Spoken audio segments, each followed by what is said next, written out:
Il fallait une certaine audace pour créer un nouveau vignoble sur une terre qui n'avait jusqu'alors jamais vu la vigne. Un pari qu'a relevé Christian Chabiran en lançant l'aventure du Prieuré-la-Chaume en 1998. Il y a plusieurs ressorts pour se lancer dans une aventure, c'est vrai pas commune, de créer ex nihilo un vignoble sur un endroit qui n'a jamais connu la vigne préalablement. Je suis un enfant d'agriculteur, je suis un paysan qui est né sur cette commune et qui a dû en fait quitter sa commune à l'âge de 20 ans. Une première vie professionnelle loin de la Vendée avant un retour aux sources. Et puis à un moment donné, comme je l'évoquais tout à l'heure, par différents événements successifs, la réflexion est arrivée de créer, pourquoi pas, de se lancer dans cette aventure. Et c'est ce que nous avons fait avec Estelle, à partir de 1998, pour être précis, puisqu'il a fallu 7 années de travaux et d'investissements avant de sortir une première bouteille commercialisable. Une décision et une implantation de vignobles mûrement réfléchis qui ouvrent également de nouvelles perspectives. On ne plante pas de la vigne n'importe où, quand on connaît un peu sa géologie, et je suis né ici donc je la connais bien, et je savais que sur ce calcaire du Jurassique, sur des terres extrêmement affleurantes, pauvres, il y avait matière à faire quelque chose. On peut trouver bien sûr des terroirs qui n'ont pas été délimités.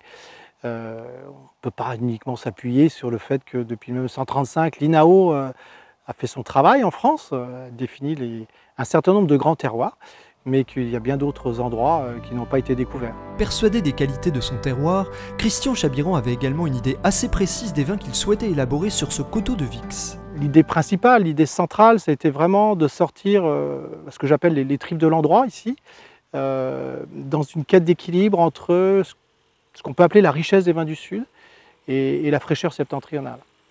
Aidé en cela aussi par la proximité océanique. Dans les faits, cela se traduit par un encépagement original différent de ce que l'on peut retrouver dans les vins de l'AOC Fief Vendéen. On est dans cette zone intermédiaire entre la Loire et le Médoc.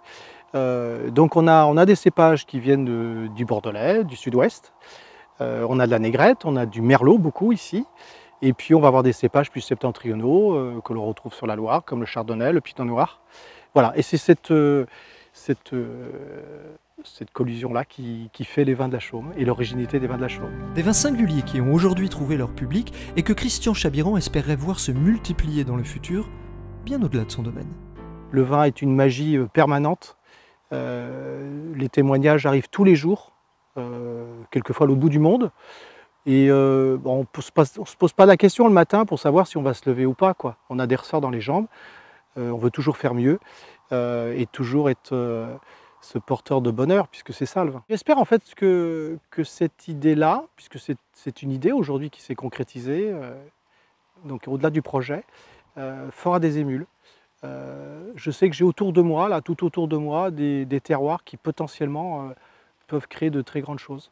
Je pense que la France regorge vraiment de grandes capacités, à la fois en termes de terroir et d'hommes. Voilà, donc j'ose espérer, j'ose croire que ces aventures-là vont se perpétuer.